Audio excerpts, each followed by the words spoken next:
গর্ভকালীন সময়টাতে যেন কত রোগের সাথে পরিচিত হতে হয় গর্ভবতী মায়েদের। বিভিন্ন রোগের সম্মুখীন হতে হয় সেই সময়টাতে। এই জার্নিটি যেন শেষ হয় না। তবে তারই মধ্যে গর্ভবতী মায়েদের কিছু ভুল এবং সঠিক সিদ্ধান্ত নিতে না পারার কারণে তার অনাগত সন্তানটি বিশাল ধরনের ঝুঁকিপূর্ণতার মধ্যে থাকতে পারে।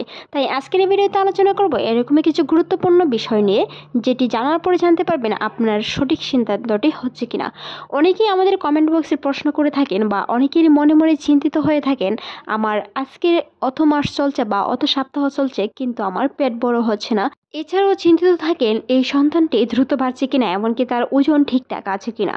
গর্ভবতী মায়েদের গর্ভ অবস্থায় বাচ্চার ওজন নিয়ে বেশিরভাগ সময় দুশ্চিন্তা করে থাকেন। তবে দুশ্চিন্তা করার কোনো কারণ নেই। গর্ভ অবস্থায় প্রথম থেকে গর্ভবতী মায়েরা মর্নিং সিকনেস, ভূমির কারণে কোনো কিছুই খেতে পারে না। অনেক গর্ভবতী মা আছে যে কোনো কিছু খাবার গ্রহণ করলে তা থেকে পরবর্তীতে বমি হয়, যার কারণে গর্ভস্থ শিশুটি তখন ভ্রূণের বিকাশ কম হয়, যার কারণে তার পেটটি ছোট থাকে, এমনকি সন্তানের ওজন দ্রুত বৃদ্ধি পায় না। সন্তানের ওজন যদি দ্রুত বৃদ্ধি না পায় সেই সময় কিন্তু আপনার পেট এরকম বোঝাও যাবে না, এমনকি দ্রুত বাড়বে না। তবে 4 মাসের পর থেকে কিছু কিছু সময় আপনাকে লক্ষ্য রাখতে হবে আপনার পেটটি বড় হচ্ছে কিনা, কিংবা আপনার অনাগত সন্তানের ওজন দ্রুত বাড়ছে কিনা।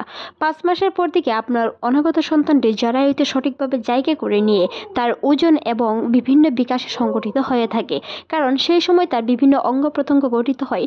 5 মাসের পর থেকে একজন শিশুর মস্তিষ্ক থেকে শুরু করে তার পা থেকে মাথা পর্যন্ত সকল অঙ্গ প্রত্যঙ্গ গঠন হওয়া শুরু করে দেয়।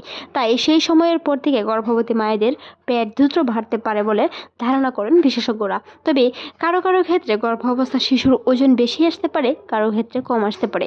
সেটা মায়ের পুষ্টি চাহিদার উপর নির্ভর করে। একজন মা যদি তার সন্তানের জন্য সঠিক পুষ্টিকর খাবার গ্রহণ করে থাকে, তবে সেটার মাধ্যমে প্লাসেন্টার মাধ্যমে একটি গর্ভস্থ সন্তান সেটি গ্রহণ করে তার ওজন দ্রুত বৃদ্ধি এবং সুস্থ সন্তান পরিধানের পরিকল্পনা থাকে। তাই গর্ভবতী মায়েদের খাবারের প্রতি অবশ্যই নজর দিতে হবে। এমনকি একবার যদি আপনি খেতে না পারেন মর্নিং সিকনেস কিংবা ভূমির কারণে, শরীর ক্লান্ততার কারণে কিংবা অরুচির কারণে, পরবর্তী সেই খাবারটি বাদ দিয়ে যেটি আপনার মনে চায় বা যেটির প্রতি আপনার চাহিদা বেশি, সেই পুষ্টিকর খাবারটি আপনি গ্রহণ করার চেষ্টা করুন। পুষ্টিকর এবং আয়রন ক্যালসিয়াম যুক্ত খাবার খেতে হবে, যেটাতে প্রচুর পরিমাণ আয়রন ক্যালসিয়াম যুক্ত খাবার এবং প্রোটিন রয়েছে। কারণ আপনার মধ্যে গড়ে উঠছে একটি অনাগত সন্তান, সেই সন্তানের জন্য আপনার ভরপুর পুষ্টি পায়।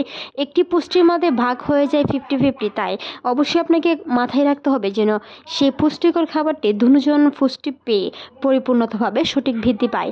সেই সাথে সাথে আপনাকে অবশ্যই পানি পান করতে হবে, প্রচুর পরিমাণ পুষ্টিকর আয়রন ক্যালসিয়াম, এমনকি রক্ত শূন্যতা পূরণ করে এরকম ধরনের ফল আপনার খাদ্য তালিকায় অবশ্যই রাখতে হবে, যেটি রাখার কারণে আপনার সন্তানের অঙ্গ প্রত্যঙ্গ সঠিকভাবে বেড়ে উঠবে, এমনকি আপনার পেট বাড়তে শুরু করবে। কারণ একটি সন্তান যখন ওজন দ্রুত বৃদ্ধি পায় তখন একজন গর্ভবতীর পেট বাড়বে, সেটি স্বাভাবিক। কারো কারো ক্ষেত্রে সেটি ছোট হতে পারে, কারণ গর্ভবতী মায়েদের উচ্চতার উপর কিছুর ভাগ সময় তার পেটের আকার আকৃতি নির্ভর করে থাকে। 18 সপ্তাহের পরে বা 4 মাসের পর থেকে গর্ভবতী মায়েদের দ্রুত পেট বাড়বে, সেটি স্বাভাবিক। তার আগে গর্ভ অবস্থায় একটি তলপেটের মাধ্যমে একটি কোনায় প্রচুর পরিমাণ ব্যথা হতে পারে, সেটি আপনার সন্তানটি জরায়ুতে জায়গা করে নেওয়ার সময় সেই ব্যথাটি অনুভব হতে পারে, সেটি স্বাভাবিক। গর্ভ অবস্থায় বিভিন্ন ব্যথার সম্মুখীন হতে হবে। তবে মনে রাখবেন, যদি খয়েরি কিংবা লাল বর্ণের কোনো স্রাব যেয়ে থাকে অবশ্যই সেই সাথে সাথে চিকিৎসকের পরামর্শ নিতে হবে, কারণ কিছু কিছু সময় সেটি গর্ভপাত কিংবা বিভিন্ন সমস্যার সম্মুখীনও হতে হয়। আজকের এই ভিডিওটি এই পর্যন্তই। ভালো লাগলে সাবস্ক্রাইব করবেন, সেই সাথে আপনার মূল্যবান মতামত জানাতে অবশ্যই ভুলবেন না। এতক্ষণ দেখার জন্য ধন্যবাদ।